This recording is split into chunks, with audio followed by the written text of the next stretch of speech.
नमस्कार दोस्तों, मैं राज पांडे। आप देख रहे हैं आरसीएम टुडे। आइए जान लेते हैं अभी की लेटेस्ट अपडेट के बारे में। अभी की बड़ी खबर, ब्रेकिंग न्यूज़ के बारे में बात करेंगे। पूरी खबर विस्तार से देंगे। सच को सच कहेंगे, झूठ को झूठ कहेंगे, न पक्ष न विपक्ष वल्ली निष्पक्ष। जैसा कि आपको मालूम होगा कि अभी कुछ समय पहले मेरे द्वारा एक वीडियो अपलोड किया गया था। अगर आप लोग वीडियो को देखेंगे होंगे तो आपको जानकारी होगी। अगर आप नहीं देखे होंगे, आप तक नोटिफिकेशन नहीं पहुंचा होगा, तो हो सकता है आपको जानकारी ना हो। उसके 5 मिनट बाद मैंने उस वीडियो को डिलीट कर दिया। लगभग 500 लोगों ने उस वीडियो को देखा था 5 मिनट में। क्यों डिलीट किया गया? क्योंकि उसमें कुछ कमियां थीं। तो मैं आपसे बताना चाहता हूं कमी क्या थी। देखिए, जो कटाव के संबंध में आपको जानकारी पहले वाले वीडियो में दी गई थी, उसमें क्षैतिज आरक्षण का जिक्र नहीं किया गया था। तो कुल पोस्ट की संख्या जो थी 8085, लेकिन उसमें जो क्षैतिज आरक्षण था, जो महिला के पोस्ट थे या भूतपूर्व सैनिक के पोस्ट थे, उसे ऐड नहीं किया गया था। उस पर कोई कटाव निर्धारित नहीं किया गया था, जिसके कारण वीडियो को डिलीट किया गया। एक और महत्वपूर्ण जानकारी दे दूं। जो जानकारी मैं आपको दे रहा हूं, जानकारी कलेक्ट करने के बाद दे रहा हूं, क्योंकि कटाव तैयार किया जा रहा है।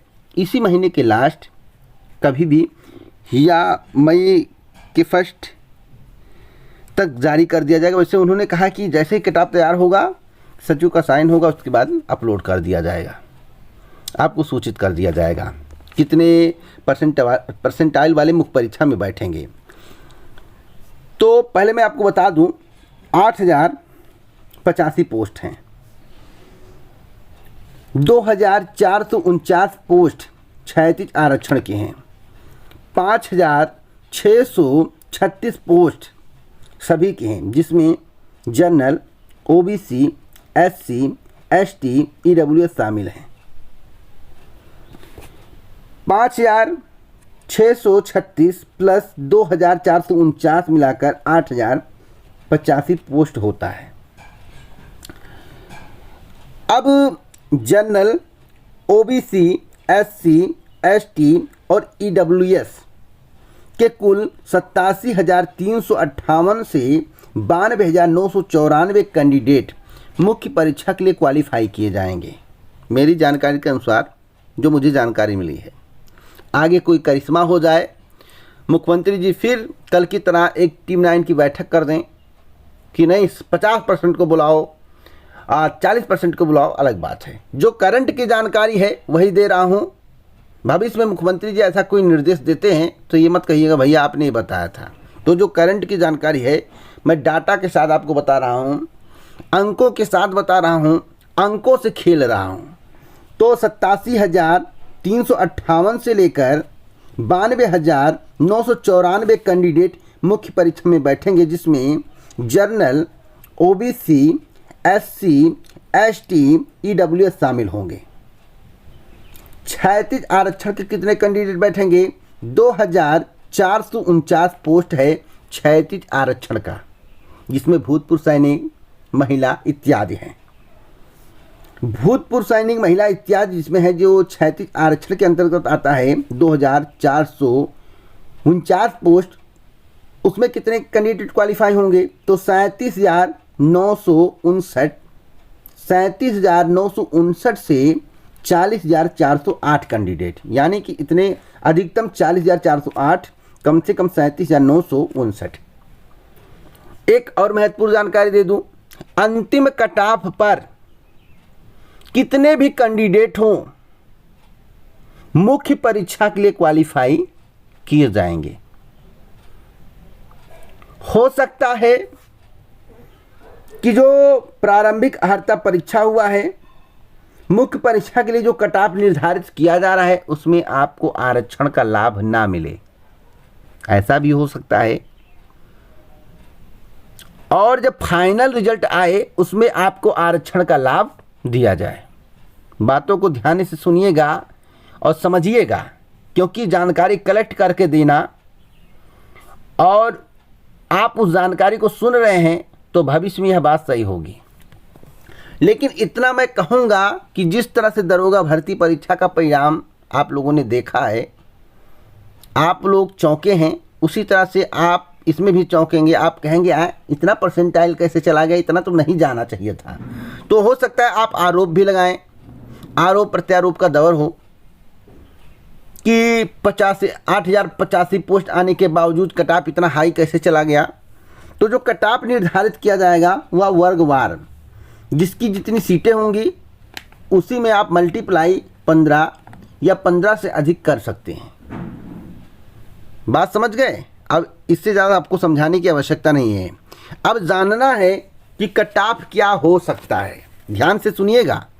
सबसे पहले मैं बात करूं, देखिए मैं केवल 6 कैटेगरी का कट ऑफ बताऊंगा जो कि तसल्ली वाला कट ऑफ है, आपके लिए तसल्ली वाला कट ऑफ है।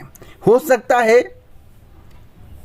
कि जब परसेंटाइल तैयार किया, क्योंकि अभी तैयार हो रहा है, कट ऑफ पर काम चल रहा है, एक बार भर्ती पर काम चल रहा है, जब फाइनल परसेंटाइल जारी किया जाए, फाइनल कट ऑफ जारी किया जाए तो इसी में से एक अंक हो, और हो सकता है ज़्यादा अंक हो जाए तो आप चौंक जाएं। जब आप चौंकेंगे तब आरोप और प्रत्यारोप का दौर शुरू होगा। अगर आप जनरल कैटेगरी के हैं, अगर आप 88 से 92 परसेंटाइल के आसपास आते हैं तो आप मुख्य परीक्षा में बैठ पाएंगे। वैसे मैं यह नहीं कहूँगा कि भैया तैयारी छोड़ दो, अभी काम चल रहा, परसेंटाइल के हिसाब से छटनी शुरू है। कंप्यूटर में डाटा लगाएंगे, बस एक क्लिक में कितना गुना बुलाना, बस परसेंटाइल के हिसाब से निकल जाएगा। तो अभी की जानकारी दी, क्योंकि फाइनल अभी तैयार नहीं, तो फाइनल तैयार नहीं तो उसी के आसपास का डाटा दे रहा हूं कि 88 से 92 परसेंटाइल जा सकता है जनरल कैटेगरी का, इसी के आसपास रहने वाला, इतना नोट कर लो। ओबीसी का 87 से 91 और आरक्षण कहीं नहीं दिया गया तो जनरल से भी ज़्यादा कट ऑफ ओबीसी का हो सकता है, इतना भी आप ध्यान रखना। एससी का 80 से 85 परसेंटाइल के आसपास रह सकता है। एसटी का 76 से 80 परसेंटाइल के आसपास रह सकता है। ईडब्ल्यूएस का 86 से 90 परसेंटाइल के आसपास रह सकता है। फीमेल का 82 से 86 परसेंटाइल के आसपास रह सकता है। मैं एक बात से फिर आपको अवगत कराना चाहता हूं, जब फाइनल कट ऑफ आएगा, लेखपाल की मुख्य परीक्षा हो जाएगी, हो सकता है कि एक बार ही आपको आरक्षण दिया जाए, 2 बार आपको आरक्षण का लाभ ना मिले। नोटिस में कह दिया जाए कि इतने परसेंटाइल वाले सभी लोगों के लिए एडमिट कार्ड जारी किया जाएगा, वेबसाइट को चेक करते रहिए।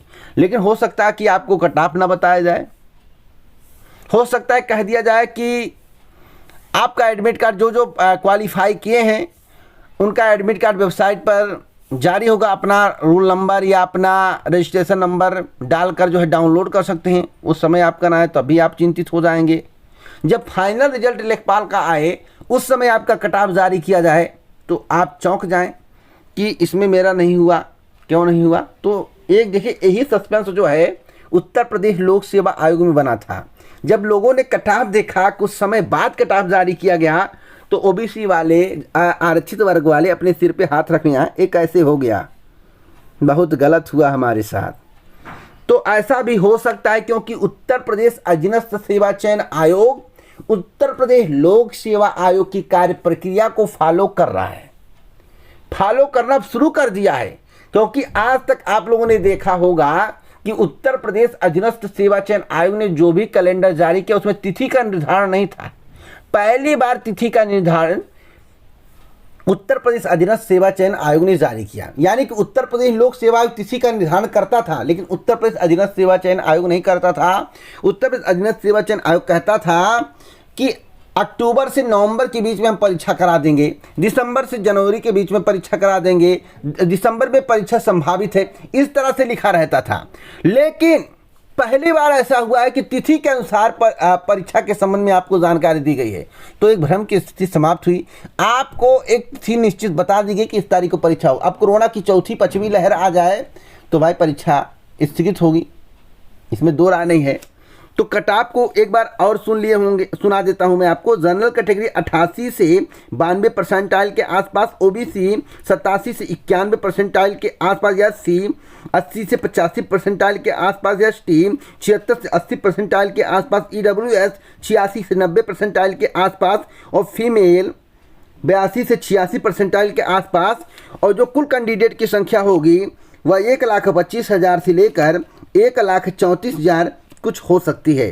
तो आप ऐड भी कर सकते हैं कि 87,358 से लेकर 58 और 37,959, इसको आप ऐड कर लीजिए जो टोटल आए। 92,994, 40,408 इसे ऐड कर लीजिए जो टोटल आए। और इतने से इतना आप कर सकते हैं, आप खुद बता सकते हैं। तो अगर आपको वीडियो पसंद आया हो तो आप लाइक शेयर करिएगा, दूसरों के पास पहुंचाइएगा। इतना मैं कहूँगा भैया, कटाव देखने के बाद चिंतित जरूर होंगे। जब उत्तर प्रदेश अधीनस्थ सेवा चयन आयोग आपके लिए कटाव जारी करेगा तब भी आप चिंतित होंगे। हो सकता है कि एक ही बार आरक्षण का लाभ मिले, बार बार आरक्षण का लाभ न दिया जाए, अंतिम सूची में आपको आरक्षण का लाभ मिले, ऐसा भी हो सकता है, जिसके कारण जनरल और ओबीसी के कटाव में कोई अंतर ना हो, या ओबीसी का कटाव जनरल से हाई भी हो सकता है, ऐसा भी हो सकता है। तो इसी प्रकार की ऑथेंटिक जानकारी के लिए चैनल को सब्सक्राइब करें, बेल आइकन दबाएं, ऑल पर सेलेक्ट करें। जय हिंद, जय भारत, नमस्कार।